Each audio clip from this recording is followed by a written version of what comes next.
कि कुरान में, अब मैं तो कुरान जानता नहीं, कुरान में कहा गया कि अल्लाह के आगे मुसलमान का सिर किसी के आगे झुकना नहीं चाहिए। हाँ। और आरिफ मोहम्मद खान कहते हैं वंदे मातरम गाओ। भाई वंदे मातरम तो सिर्फ इतनी ही बात तो है कि मैं कह रहा हूं कि माँ तुझे सलाम। जाकिर साहब, मैंने आपका प्रोग्राम बहुत बार टीवी पे देखा था। मेरा नाम गोविंद तिवारी है, मैं कॉलेज में प्रोफेसर हूँ।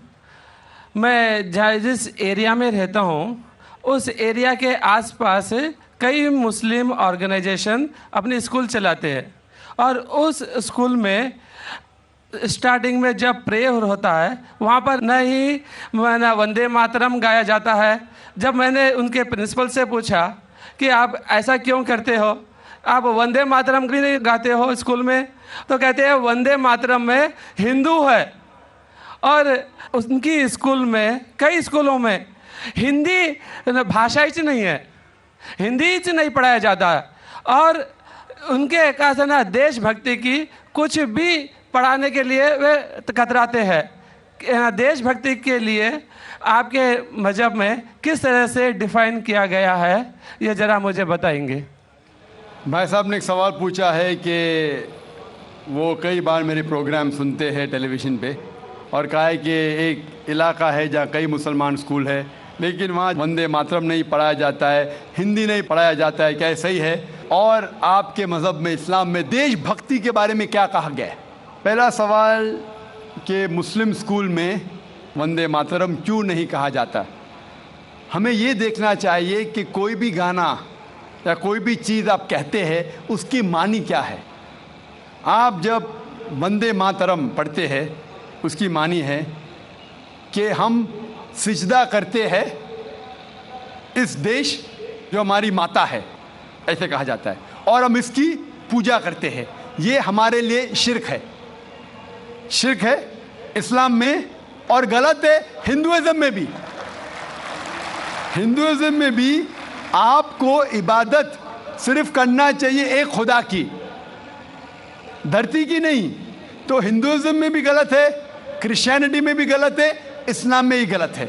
लेकिन आम हिंदू अपने मज़हब को नहीं जानते, अपनी मजहबी किताबें नहीं पढ़े हैं, इसीलिए कोई भी आप गाना गाते हैं अगर उसके मानी खुदा के ख़िलाफ़ है, अल्लाह सुब्हाना व तआला के ख़िलाफ़ है, भगवान के ख़िलाफ़ है, तो ऐसा गाना गाना गलत है। आपने मुझे शुरुआत में नमस्ते कहा, नमस्ते, नमस्ते के क्या मानी है भाई साहब, आप बोल सकते हैं? नहीं पता क्या मानी है? माइक्रोफोन ऑन कीजिए ज़रा भाई साहब का। नमस्ते मतलब मैं सर झुका के मैं आपको नमन करता हूँ। हाँ, सर झुका के आप मुझे नमन करता हूँ, नमन करता हूँ। सर झुका के, सर झुका के मुझे नमन करना शिर्क है, हराम है, प्रोहिबिटेड है। आप मेरे सामने भी सर नहीं झुका सकते, चाहे आप मुझसे मोहब्बत करते हैं, चाहे आप मेरी इज्जत करते हैं, फिर भी आप मेरे सामने सर नहीं झुका सकते। सर झुकाना चाहिए तो सिर्फ खुदा के सामने, अल्लाह के सामने, और मैं खुदा नहीं हूं। आप जानते हैं, आप मेरी इज्जत कर सकते हैं, मेरी बात जो मैं कहता हूं उसके ऊपर अमल कर सकते हैं, लेकिन आप मेरे सामने सर नहीं झुका सकते। इसीलिए मैं जवाब में आपको कहूंगा अस्सलाम वालेकुम, आप पे सलामती हो, आप पे सलामती हो। आप समझे ना? मैं आपके सामने झुक नहीं सकता हूं। ये सिर झुकेगा तो सिर्फ अल्लाह के सामने, सिर्फ खुदा के सामने। तो आपने बड़प्पन में मुझे कहा, लेकिन अगर गलत चीज़ कहा तो मैं वापस से जवाब नहीं दे सकता हूं, क्योंकि मैं जानता हूं जो लोग नहीं जानते वो ऐसे हरकत कर सकते हैं। मिसाल के तौर पे 1 महीना पहले मैं जब बॉम्बे एयरपोर्ट पे था तो एक औरत, हिंदू खातून, मुझे पूछी कि आप डॉक्टर जाकिर नाइक है? आयु डॉक्टर जाकिर नाइक? मैंने कहा जी हाँ। ओ, मैं आपका रोज़ प्रोग्राम देखती हूँ, मैं दुबई से 25 साल के बाद बम्बई में आ रही हूँ, 25 साल के बाद हिंदुस्तान में आ रही हूँ। उसकी सिर पे टीका था, हिंदू औरत थी, बोलती मैं आपके प्रोग्राम देखती हूँ और बहुत अल्हम्दुलिल्लाह तारीफ़ करने लगी। सारी तारीफ़ अल्लाह की है, मैं कुछ भी नहीं हूँ।